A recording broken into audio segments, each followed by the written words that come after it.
Financial reporting mechanics. Here are the sections that we will go over. Financial statements are the end products of a process for recording the business transactions of a company. This reading is targeted towards a user rather than a preparer of financial reports. As discussed in the previous reading, we need to take the perspective of a financial analyst who is essentially a user of the financial reports. Classifications of business activities. Essentially, business activities can be classified into three categories. Operating activities are activities that are part of the day-to-day business operations of the company. Examples of operating activities include sales of goods and services, the cost associated with providing goods and services, short-term assets and liabilities which are directly related to operating activities. Examples would be accounts receivable, where you are selling your goods and services and not receiving cash immediately. The asset that is created is called the accounts receivable, and that is being created because of your operating activity. In parentheses, we identify the accounting elements associated with these activities. Sales of goods and services corresponds to revenue. The cost associated with selling corresponds to expense denoted by X, and assets and liabilities are denoted by A and L. The second major category is investing activities. These are activities associated with acquisition and disposal of long-term assets. Examples include the purchase or sale of property, plant and equipment, or the purchase or sale of other entities' equity and debt instrument. This means that if you are company X and you make an investment in company Y by buying shares of company Y or by investing in a bond issued by company Y, then this is shown as an investment. The third category is financing activities. These are activities related to obtaining or repaying capital. There are two broad ways in which a company can finance itself, either through debt or equity. The issuance or repurchase of a company's own preferred or common stock would be an example of a financing activity, and the accounting element here is E for owner's equity. Notice that when we repurchase our own stock, that is a financing activity, versus purchasing the stock of another company is classified as a investing activity.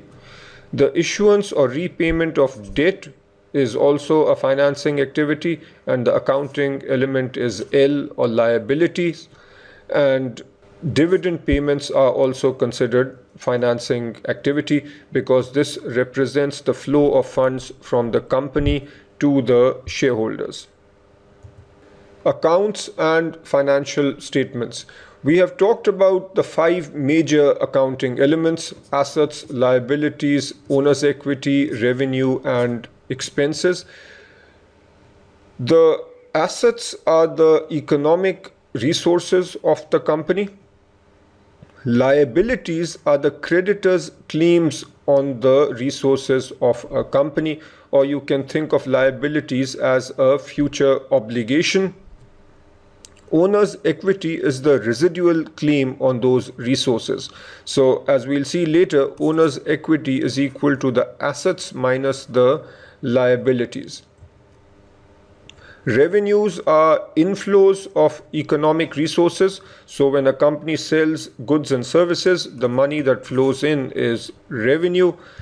Expenses are outflows of economic resources, or even an increase in liability is considered an expense. Accounts are subclassification within financial statement elements. So we've talked about the five financial statement elements. On this slide, we will talk about accounts, which are subclassifications. Accounts are individual records of increases and decreases in a specific asset, liability, component of owner's equity, revenue, or expense. Let us take a look at some examples. So as we've discussed, assets are a financial statement element. Within assets, we can have several accounts, such as cash and cash equivalents would be an account. Accounts receivable is another account, and so on. Listed in the top segment are current assets, and over here we have non-current assets. Here are examples of some accounts that fall under the liabilities category. Owner's equity is a residual interest, and here are some categories within owner's equity. Common stock par value, this would typically be the contribution made by the owners initially. Sometimes you will see the term contributed capital. This is the amount that the owners contribute when they start the business. Additional paid in capital is the additional amount of money that owners might contribute later. Retained earnings, when a company generates profits and reinvests those profits into the company itself, that amount is called retained earnings. Other comprehensive income is a slightly more complicated concept, and we will discuss this later. Revenue. Under revenue, we can have revenue, sales, gains, investment income. Essentially, this is a flow of economic benefit to the company. And here are examples of expense-related accounts. Let us now talk about accounting equations. The most basic accounting equation is shown right here. Assets equal liability plus equity, and this is illustrated through a very simple balance sheet. The balance sheet of company XYX on 1st January 2001, assets 1000, and that equals the liabilities plus equity. Let's say that this equity of 600 is the contributed capital. So the person who set up this company contributed 600, borrowed 400, and purchased assets worth 1000. This is the income statement for 2000 for the full period. Let's say that the company generated revenue worth 300, expenses were 100, so net income is 200. The net income is revenue minus expenses. A company can do two things with net income. Either the company can pay money out as dividend, or the money can be reinvested. This reinvested amount is also called retained earnings. So our retained earnings for 2001 in this example equal 180. And I will put this out over here because many people get confused about this. The net income is equal to the dividend plus the retained earnings for the year 2001 in this particular case. Notice the net income of 200 is the dividend of 20 plus the retained earnings of 180. Given this income statement, what does the balance sheet look like at the end of the year? The answer is right here.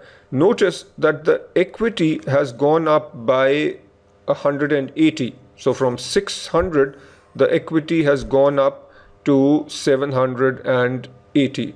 This is because the equity is equal to our initial contributed capital of 600 plus the retained earnings of 180.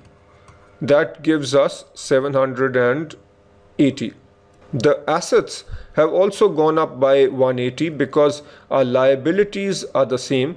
You can think of this 180 reinvested as adding to the cash balance. So our assets go up by 180. Another equation that is useful is shown right here. Assets can be computed as follows. Liability, which is 400, plus the contributed capital, which in our example is 600, the beginning retained earnings. At the start of the year, 1st January 2001, the retained earnings was 0, so we have nothing here. And then revenue, which is 300, minus expenses, which is 100, minus the dividends, 20. Notice that this amount here, revenue minus expense minus dividend, is simply the retained earnings of 180 for the year 2001. This expression will also give us an answer of 1180 for our assets. Continuing with that same example, we now have the balance sheet on 1 January that looks like this. Assets 1180, liabilities 400, equity 780. The income statement for 2002 is the same, and we've done that for simplicity, and assume that as in the previous year, we pay out a dividend of 20 and reinvest 180. The question now is that assuming liabilities remain unchanged, what is the value of assets and equity at the end of the year? Through this example and through the previous one, I hope you recognize that the reinvestment amount or the retained earnings is what connects the balance sheet to the income statement to the balance sheet at the end of the period. The reinvested amount is 180. This means that our equity again is going up by 180. So the value of equity at the end of the year will be 780 plus 180. And since the liabilities are staying the same, the liabilities are still 400. The assets will be 1180 plus 180. Let us now take a look at the accounting process. Accountants must record business transactions such that periodic financial statements can be prepared. Let's consider a small business. John started a small trading business. The table below shows the business activities and the corresponding accounting treatment. Actually, you need to come up with the accounting treatment, and in a few seconds I will display the correct answer. John capitalized the business with an initial deposit of 600. You need to come up with the accounting entries. Then John borrowed 400 and he bought inventory for 500. Here is what you should come up with. John contributed 600 to the business. So cash goes up by 600 and contributed capital, which is equity, goes up by 600. Note that with all these expressions, the basic accounting equation needs to hold true. In this scenario, the assets go up by 600 and the contributed capital, which is equity, goes up by 600, so the accounting equation balances. Then John borrows 400. Here cash goes up by 400, which is an asset, and debt, which is a liability, goes up by 400. So again we have the accounting equation balancing. And then John buys inventory for 500. Here cash goes down and inventory, which is another asset, goes up. So again the accounting equation remains in balance. What does the balance sheet look like at the end of 3rd January? Notice that we can take this accounting treatment and use the information provided here to create a balance sheet. Let's look at our assets. The assets that we have talked about here are cash and inventory. So let's look at what happens to cash. Cash up by 600, then up by 400, that's 1000, and then down by 500. So cash at the end of 3rd January is 500. Inventory up by 500, so our inventory amount is 500. Total assets 1000. Contributed capital or equity, that is 600, and debt is 400, that's a liability. Notice that debt and equity also add up to 1000.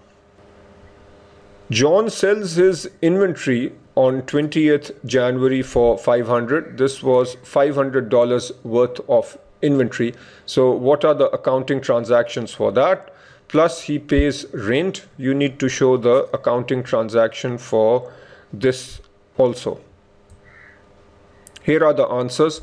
When he sells inventory for 700, cash goes up by 700, and since this is revenue, the revenue account also goes up by 700. The revenue connects directly with equity.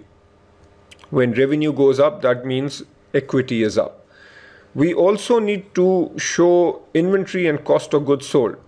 Inventory goes down by 500 because that is what we are selling, and the cost of goods sold, which is an expense, goes up by 500. On 30th January, he pays the rent expense of 200. So cash, which is an asset, goes down. Rent expense goes up by 200. Notice that for every business transaction, we have two accounting entries. That's why this is called the double entry accounting system. You need to now show the income statement and balance sheet for 31st January. The income statement obviously is for the full month of January. On the income statement, we first show our revenue, which is 700. The cost of goods sold, which is the 500 worth of inventory. So cost of goods sold is 500, and your rent expense is 200. So in this simple example, the net income is 0. There obviously will not be any retained earnings or dividends in this simple example. What does the balance sheet look like? At the start of the month, we had 500 in cash and 500 in inventory, but at the end of the month, we have cash worth 1000. The reason is we sold 500 inventory for 700 in cash, and then we paid out rent worth 200. So that means 500 cash added to the original 500 gives us cash of 1000. The liability or debt will remain the same, which was 400. And since we don't have any retained earnings, equity remains the same at 600. So notice that no profit was made in this month, and no other money was contributed or taken away from the business. Hence, the equity remains the same. Through these examples, we have demonstrated the link between the balance sheet and the income statement. The cash flow statement can be created using the income statement and the balance sheet. This will be covered later in the course.